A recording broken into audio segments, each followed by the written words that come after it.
You have been asked to make one of the most difficult decisions in your life.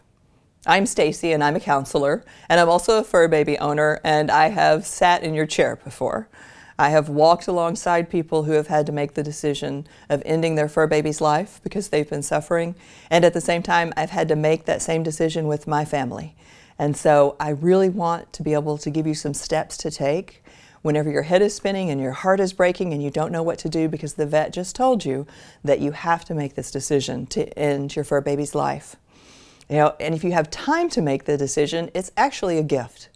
I have so many clients who walk in and they don't have time to make the decision. They don't have time to ask the questions that they need to ask. So consider that.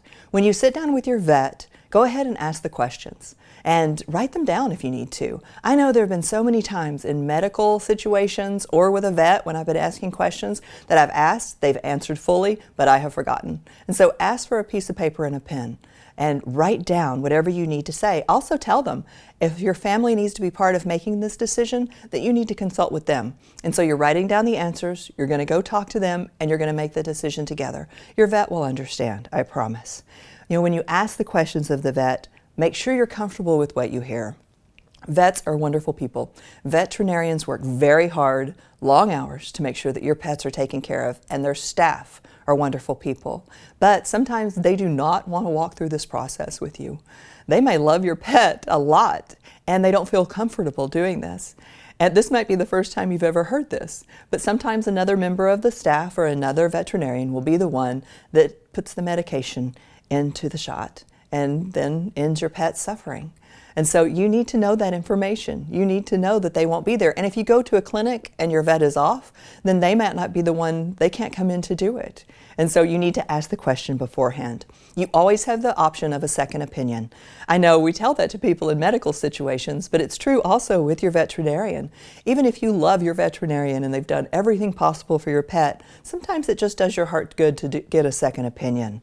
And if there's time and you have the opportunity, it might be wise to go ahead and get that second opinion. Trying to decide between life-saving surgery and letting them pass is one of the most difficult, heartbreaking decisions you could ever make.